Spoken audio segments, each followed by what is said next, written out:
श्रीशैलेशदयापात्रम् देभक्त्यादिगुणार्णवम् यतीन्द्रप्रवणं वन्दे रम्यजामातरं मुनिम्।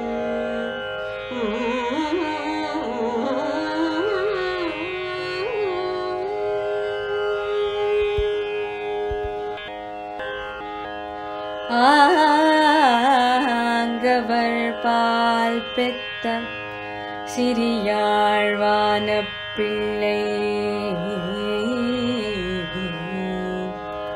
தாம் கொடுத்தார் தம் மகனார் தம் கையில் பாங்குடனே நாளும் வெள்ளை கவர்தாம்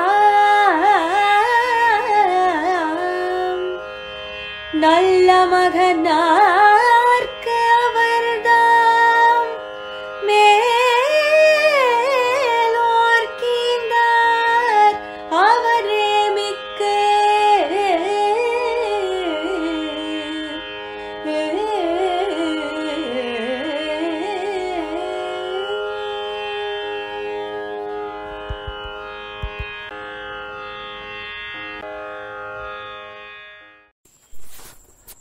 ஸ்ரீமதே ராமானுஜாய நமः. ஸ்ரீமத் வரவரமுனையே நமः. உபதேசரத்தின மாலையில் இன்று நமக்கு அனுபவத்திற்கு விஷயமாக அமைந்திருக்கக்கூடிய பாசுரம் 49வது பாசுரம். ஈடு வியாக்கியானத்தை சுவாமி நம்பிள்ளை உபதேசம் பண்ணினார் என்றும் அதை வடக்கு திருவீதி பிள்ளை அவர் ஏடுபடுத்தி வைத்தார் என்னும் முன்னே மணவாள மாமுனிகள் நமக்கு அனுகிரகித்தார். மேலே இந்த ஈடானது இந்த அவருடைய உபன்யாச வியாக்கியானமானது அவருடைய அனுமதி பெறாமலே ஏடுபடுத்தி வைத்தபடியினாலும் மேலே இதை பாதுகாத்து கொண்டு ரட்சித்து வரவேணும் என்று அது வடக்கு திருவீதி பிள்ளை அவருடைய இடத்திலிருந்து தாருமென வாங்கி நம்பிள்ளை அவர்தாம் ஈயுண்ணி மாதவாச்சாரியர் ஈயுண்ணி மாதவ பெருமாள் என்கிற அந்த பெரியவர் அவருடைய திருக்கரத்திலே அவர் சமர்ப்பித்தார் நம்பிள்ளை என்கிறதாக போன பாசுரத்திலே நாம் அனுபவித்தோம். சுவாமி மணவாள மாமுனிகள் காட்டின அந்த விஷயங்களை, அந்த ஈட்டினுடைய பரம்பரையை அது எப்படி பரம்பரையாக வந்து இன்றளவும் நம்மிடத்திலே பல்கி பெருகி அந்த எல்லோரிடமும் சென்று அடைந்திருக்கக்கூடிய அந்த வைபவம் இருக்கிறதே, அந்த விஷயத்தை தொடர்ந்து மேலே காட்ட வேணும் என்று திருவுள்ளம்பத்தின மாமுனிகள் இந்த பாசுரத்தினாலே சில விஷயங்களை விசேஷமாக அனுகிரகித்திருக்கிறார். ஆங்கவர்பால் பெத்த சிறியாழ்வான் அப்பிள்ளை தாம் கொடுத்தார் தம் மகனார் தம் கையில் பாங்குடனே நாளூர் பிள்ளைக் கவர்தாம் நல்ல மகனார் கவர்தாம் மேலோர் கீந்தார் அவரே மிக்கு. ரொம்ப அற்புதமான பாசுரம். அந்த ஈயுண்ணி மாதவ பெருமாள் ஈயுண்ணி மாதவாச்சாரியர் அவர்தான் ஆங்கவர்பால் பெத்த சிறியாழ்வான் அப்பிள்ளை.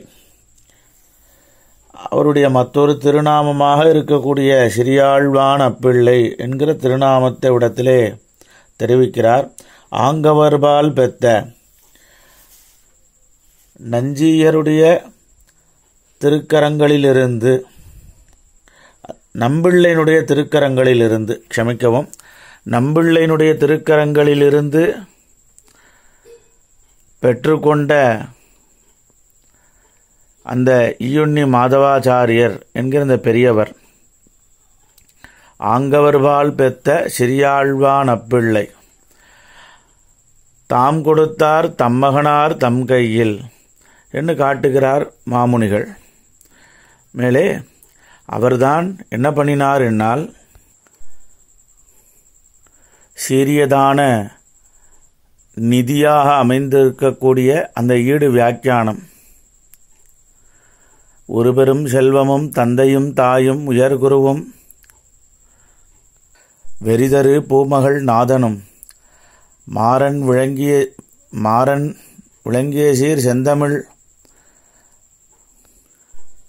நெறிதரும் செந்தமிழ் ஆரணமே என் நின்னி நிலத்தோர் அரிதர நின்ன இராமானுஜன் எனக் காரமுதே என்னுமா போலே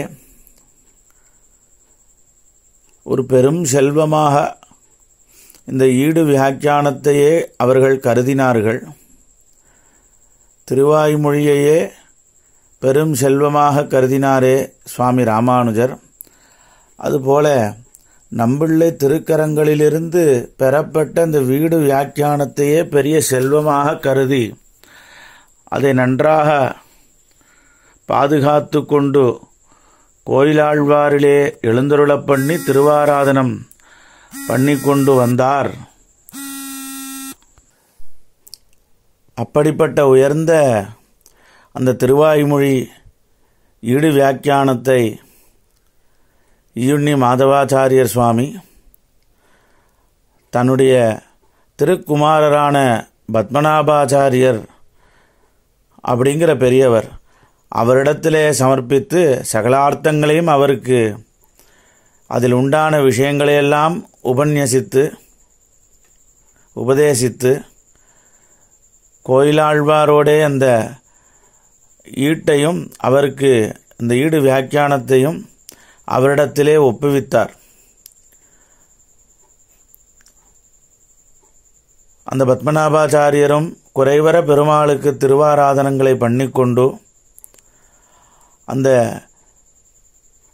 ஈடு வியாக்கியானங்களையும் பத்திரமாக பாதுகாத்து கொண்டு அதனுடைய அர்த்தங்களிலே மூழ்கினவராக எழுந்தருளியிருந்த கால விசேஷத்திலே பாங்குடனே நாளூர் பிள்ளைக்கவர் பாங்குடனே நாளூர் பிள்ளை நாளூர் பிள்ளை என்கிற பெரியவர் அவர் தானும் இந்த பத்மநாபாச்சாரியருடைய திருவடிகளிலே ஆசிரயித்து அவருடைய திருவுள்ளத்துக்கு உகப்பாக கைங்கரியங்களை பண்ணிக்கொண்டு வந்து எழுந்தருளி இருந்தார். பின்னாளிலே தேவப்பெருமாளுடைய நியமனமடியாக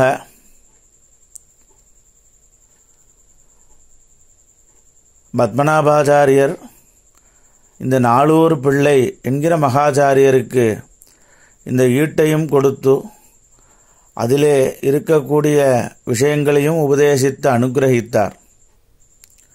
அந்த தேவப்பெருமாளுடைய அனுகிரகத்தினாலே நமக்கு இத்தனையும் கிடைத்தது என்று உகந்த நாளூர் பிள்ளை தன்னுடைய திருக்குமாரர் தனக்கு குழந்தை பிறந்தவாறே தன்னுடைய திருக்குமாரருக்கு தேவப்பெருமாள் என்று உகப்போடே திருநாமம் இட்டருளினார். மேலும் அவருடைய திருக்குமாரருக்கு நாளூர் ஆச்சான் பிள்ளை என்னும் திருநாமம் பிரசித்தமாக அமைந்தது. ஆக பாங்குடனே நாளூர் பிள்ளைக்கவர்தாம் நல்ல மகனார்க்கவர்தாம் மேலோர் கீந்தார் அவரே மிக்கு என்கிறபடியே மேலே இந்த நாளூர் பிள்ளை தன்னுடைய திருக்குமாரரான நாளூர் ஆச்சான் பிள்ளை அவருக்கும் இந்த அர்த்த விசேஷணங்களை எல்லாம் அனுகிரகிக்க அந்த நாளூராச்சான் பிள்ளையினுடைய திருவடிகளிலே இருந்து திருவாய்மொழி பிள்ளை மேலே இந்த அர்த்த விசேஷணங்களை எல்லாம் பெற்றார். அதற்கும் மேற்பட திருநாராயணபுரத்து ஆய் சுவாமி என்ன, திருவாய்மொழி ஆச்சான் சுவாமி என்ன, இவர்கள் மூலமாகவும் இந்த ஈடு வியாக்கியானமானது பிரசித்தமாக விளங்கி வந்தது. அப்படியாக மேலே திருவாய்மொழி பிள்ளையினுடைய திருவடிகளை ஆசிரியித்து இந்த விஷயங்களெல்லாம் மணவாள மாமுனிகளுக்கு அத்தனையும் கிடைக்கப் பெற அந்த மணவாள மாமுனிகள் இந்த ஈடு வியாக்கியானத்தை உலகறிய செய்தவராக விளங்கினார். ஈடு பிரவர்த்தகாச்சாரியர் என்கிற திருநாமம், ஈட்டு பெருக்கர் என்கிற திருநாமத்தையும் பெற்றார். இப்படியாக மேலே அத்தனை பேருக்குமாக கிடைக்கப்பெற்றது. அதுதான் மேலோர் கீந்தார் அவரே மிக்கு என்று மேலே காட்டும்படியாக அமைந்திருக்கக்கூடியது. ஆக இப்படி